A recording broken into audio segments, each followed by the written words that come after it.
general had never been graced by the Khan's presence. He would no more disappoint his king than if the man were his best friend. He only wished the great leader had not sent an emissary to witness the battle. And such an ugly man at that, with his sallow skin and great hooked nose. Plus, he had the devil's eyes. Kenbish did give him credit for his beard. While he himself could only grow a drooping mustache and a wispy few strands from his chin, the lower half of the observer's face was hidden behind thick dark curls. General Kenbish, unlike in any other siege, had not constructed dozens of scaling ladders and towers, or built trebuchets and catapults. He'd brought only enough slaves to tend to his soldiers' needs and build but 2 wood-framed towers placed in the field just beyond the reach of the town's archers. Atop the towers were large copper cones opened to the sky. The inside of each was layered with a fine coat of silver that was polished until it shone as dazzlingly as the sun itself. Under each, a barrel like that of a small cannon protruded from the wooden box supporting the 8-foot cone. The whole upper assembly, held 15 feet off the ground by a timberwork truss, could be pivoted and elevated on a sturdy gimbal. 4 of Kenbish's best men stood on top of each structure. Had the Khan's ambassador any questions about the strange towers, he held them to himself. For a week, the Red Gur had stood outside the town's tall and tightly sealed gates. As was Mongol tradition, a white tent was erected first, and the town's leaders given the opportunity to discuss their surrender without fear of death. When the red woolen tent, the Gur, replaced the white tent, that indicated an attack was imminent. When the red tent was dismantled and a black tent took its place, that indicated all within the walls would die.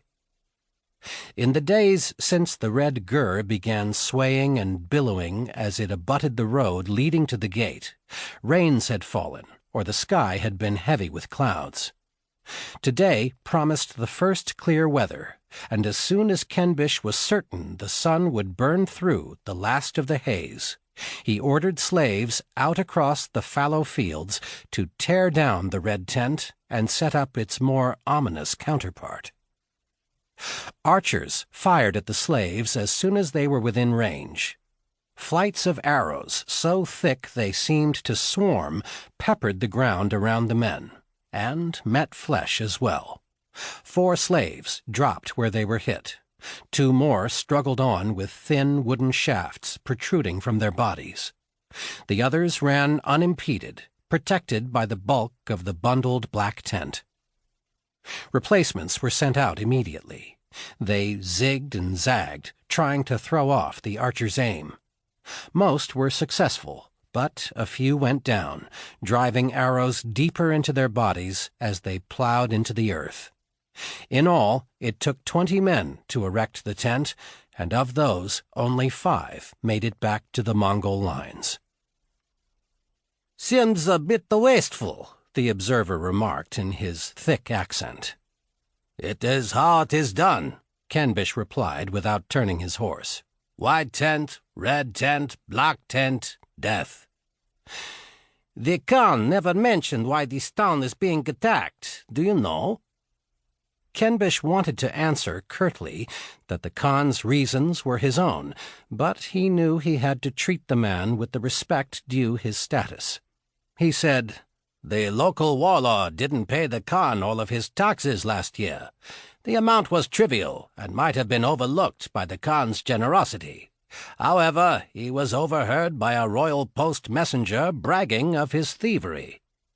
The empire was famous for its postal service, with strings of rest houses along all major routes, so riders could either switch horses and keep going, or pass along messages to rested carriers who were already waiting. In this way, news from all reaches of the Khan's vast holdings could reach him in weeks, sometimes mere days. "Such a transgression," Kenbish continued, "cannot go